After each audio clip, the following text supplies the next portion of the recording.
Thank you very much for speaking to us. The latest from the Burke camp. Hi, SABC. Yeah, how are you doing? It's looking a bit drastic here at in the Burke camp. Heineke Meyer was clearly, trying to stress and reiterate that he needs his players to do this for him. He needs them to dig deep. He also needs to rely on and check out players who have been nursing injury. Obviously, Victor Matfield pulled up with a hamstring strain, so that put Lut Diaga back into the mix. However, Willem Albert, he's been put on the bench, and he's been described as only 50-50. And the reason they need to play him right now is because if he's not fit to go, they need to pull him from the World Cup. So he's got one last chance to prove himself and make sure everything's okay. Then, of course, we've got a bit of, slight worry in the midfield. Damien Delandy and Jesse Creel, they both, got their fair share of knocks against Samoa. And it's going to be interesting to see if they can hold up. Jan Serfontein may well be called straight into action, and he's just landed in the camp. On paper, it looks like it's a fairly strong team this time. And if you look at who's starting, I mean, a lot of us have been calling for that centre pairing of Creel and Delandy. But now, if Creel is injured, that obviously is a worry for Coach Heineke Meyer. Absolutely, it is a strong team, and it has to be. I don't think he can pull any punches. There's nothing else to hide in this tournament. The Springboks are running on full strength now, and they have to, because they have to win this match. So, he's got a lot of things worrying him at the moment and concerning him, and that he has to keep an eye on. And that all makes for one very, very stressed out coach who's, trying his best to keep a strong face. But I think he's thinking to himself in the back of his mind, what next? What else could happen in this World Cup?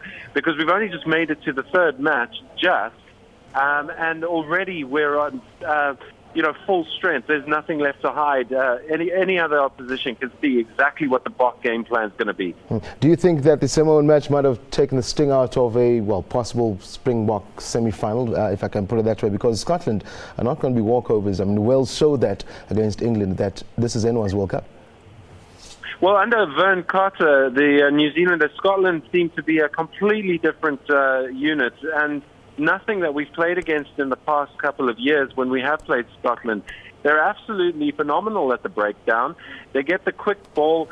They're going to take the Springboks on, but they play very astute and dynamic rugby, and they could absolutely be this hurdle that we cannot overcome, and it's that drastic at the moment. Yeah. They're looking very, very good. And this is for the pool, and we never thought we'd ever be there, but we are. Simon, let's wrap it up. I know you're having fun out there. Are you having fun? How's the World Cup treating you so far? Oh, well, it's quite weird, this World Cup, because it comes to certain parts of the country at certain times. Newcastle getting 3 matches, so suddenly they're like dusting off everything and becoming part of the World Cup, even though it's been going for about 3 weeks now. And it's the same with wherever you were. They're trying to bring rugby out into the non-traditional rugby places, and I'm not sure if it's working. I think on the game day it does work, and everyone's very excited, and all the fans come in and stuff. But through the weeks and stuff, there seems to be little action around the World Cup. It's only, I think, once we get to the quarterfinals, when we go to the traditional heartland of rugby in England, which is Twickenham, and also to Wales at the Millennium Stadium, I think that's when you're going to start feeling a real World Cup spirit. Right now, it's a bit of a novelty to the people of Newcastle. Yeah. They're more interested in Newcastle United Football Club and the fact that they haven't won a match in the league this season yet. But that's how it is, this World Cup. It's a very odd occurrence. Yeah.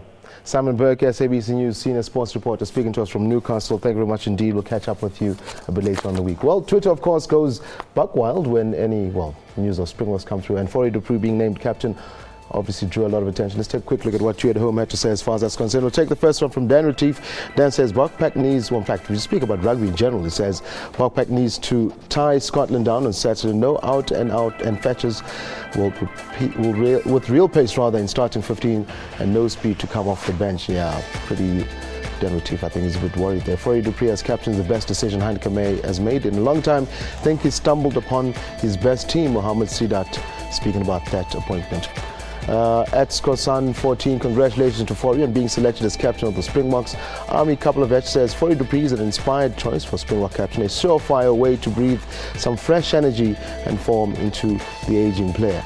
We'll take one more. AJP says excellent choice to appoint Fourie du Preez captain of the Boks. His last performance was top notch. Obviously speaking of that game against Samoa. Craig Gray, yeah, Fourie du Preez first Springbok scrum half captain since US. That's an interesting one. In fact, that's a good point there, Craig. Great choice.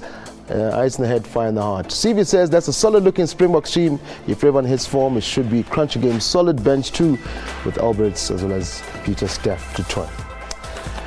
We'll take a quick break on sports.